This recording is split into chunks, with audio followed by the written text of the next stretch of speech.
Hola chicos, ¿cómo están?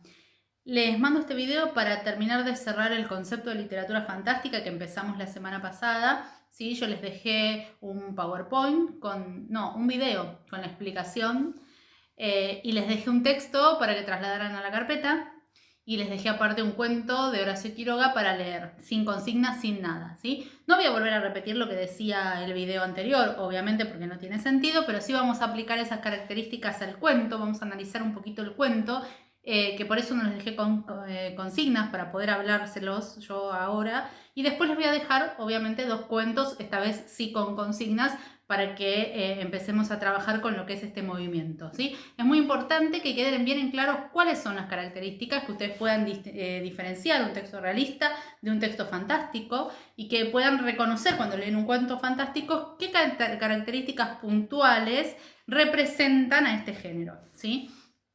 Yo les dejé entonces El almohadón de plumas, de Horacio Quiroga. Nosotros habíamos leído a Horacio Quiroga, pero lo habíamos leído dentro del realismo, ¿sí? Cuentos como La gallina degollada, El solitario, finales trágicos, historias que no tenían nada sobrenatural, que bien podrían pasar en la vida real, ¿sí? Ahora vamos a El almohadón de plumas, que tiene la estructura perfecta de lo que es un cuento fantástico. ¿Por qué? Porque empieza como si fuera un cuento realista, un cuento que sucede en una realidad aparentemente real, donde no va a pasar nada sobrenatural. Y el lector se cree eso, ¿sí? Cree que está leyendo un cuento realista. Acuérdense que lo principal del cuento fantástico es sorprender con este elemento sobrenatural, que se sorprendan los personajes, que se sorprenda el lector, los dos. Tenemos un matrimonio, ¿sí?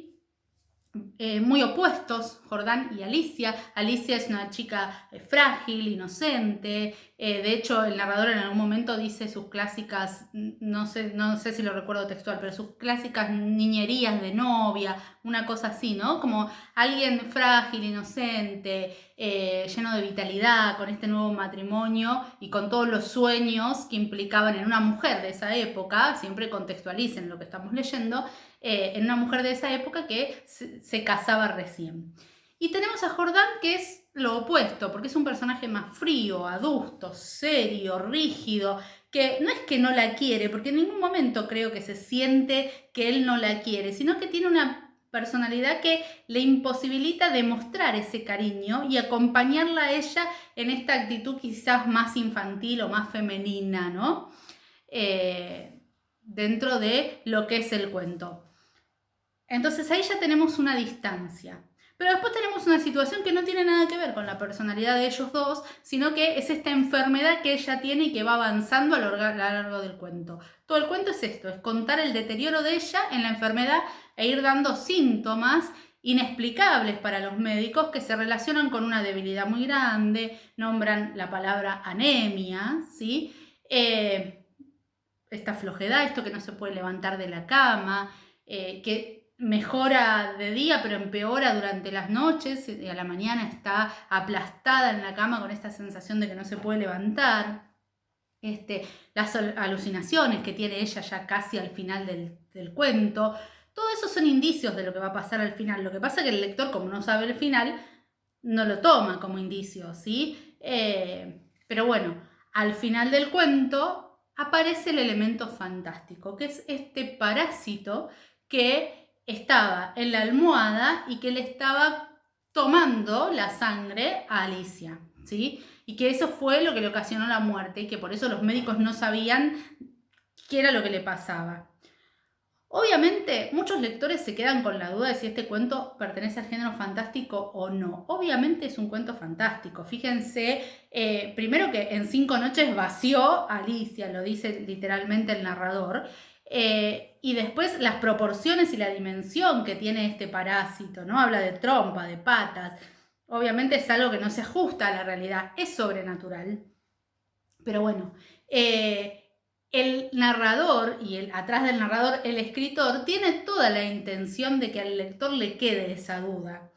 ¿Y qué hace? Hace algo que es genial para conseguir esto, porque yo tengo el cuento acá. El cuento podría haber terminado cuando dice, ¿sí? en el anteúltimo párrafo, donde ya dice, obviamente ya abrieron el almohadón, ya descubrieron al parásito, y él dice que en 5 noches, en 5 días, había vaciado a Alicia. Y ahí ya tenemos la resolución. Y el cuento puede terminar ahí, perfecto. Sin embargo, Quiroga le agrega un párrafo más, con toda una intención. Porque el párrafo que agrega ya no tiene nada que ver con la historia de Alicia y Jordán.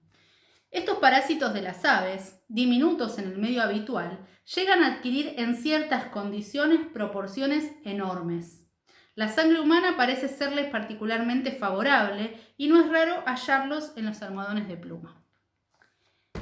Lo que hace con este párrafo es darle realismo, una pincelada de realismo a lo fantástico que acaba de suceder, ¿sí? Le está diciendo al lector, ojo, que estos parásitos son comunes en los almohadones, ojo, cuando te vas a dormir. Eso quiere conseguir, que uno revise la almohada cuando se va a dormir, que quede esta sensación de, ¿y si es verdad? ¿Sí? Obviamente la intención es esto, es generar en el lector la duda y esta cosa de vamos a quemar todos los almohadones de pluma. Pero el cuento sigue siendo fantástico, ¿sí? Pertenece obviamente a este género por este elemento sobrenatural que aparece al final. En realidad nos enteramos nosotros al final porque estuvo durante todo el cuento, porque lo que le estaba, ocasionando la enfermedad a Alicia era este parásito, ¿sí?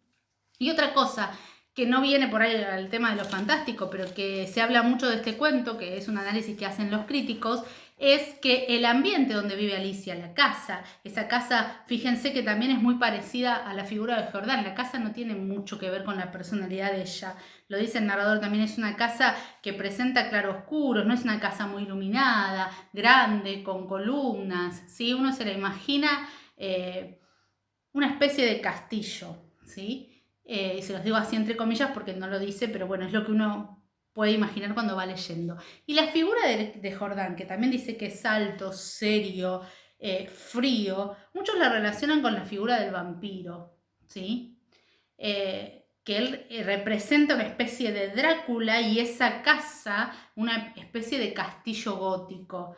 Y que en realidad lo que el autor está haciendo es un simbolismo para decir que ese matrimonio con ese hombre le iba a consumir la vida y la juventud a Alicia, ¿sí? Es un análisis que se hace de este cuento que sale de lo literal. Acuérdense que yo siempre les digo, en literatura siempre hay dos mensajes. Hay una lectura lineal, que es la que nosotros hacemos. Alicia enferma, el parásito, muere, ¿sí? Es la literatura lineal.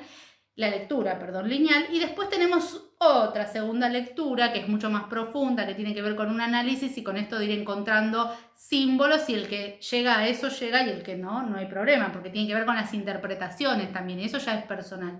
Pero es un análisis que se lo quería decir porque es interesante, en el aula lo hubiéramos hablado y que yo ahora que se los dije, si ustedes lo vuelven a leer, es muy probable que encuentren referencias, no así que saltan, ¿no? Porque si saltaran a la vista ya se hubieran dado cuenta solos, pero ahora que tienen el dato, hay algunas cosas en Jordán y en la casa que pueden relacionarse con esto gótico y este Drácula medio siniestro, entre comillas, ¿sí? Bueno, eso en cuanto al análisis de este cuento, que por eso no les hice preguntas porque quería que lo analizáramos de esta manera. Cualquier cosa lo vuelven a leer y cualquier comentario que me quieran hacer, me lo hacen o por WhatsApp o por la aplicación o por mail, como quieran, ¿sí? Y les voy a dejar entonces ahora dos cuentos. Vamos a cambiar de autor, vamos a ver a Julio Cortázar y nos vamos a detener un tiempito, una o dos clases con Julio Cortázar porque es un escritor muy importante. Arrancamos con dos cuentos que les voy a mandar, Continuidad de los parques y Casa tomada, ¿sí? Los dos con consignas para que me entreguen durante la semana y después ya vamos a cambiar, vamos a seguir, no vamos a cambiar de autor, vamos a seguir un poquito más con este autor, pero desde otro lugar. ¿Sí? Así que les dejo los dos cuentos en la aplicación y también se los mando por el grupo de WhatsApp. Cualquier duda que tengan, saben cómo encontrarme.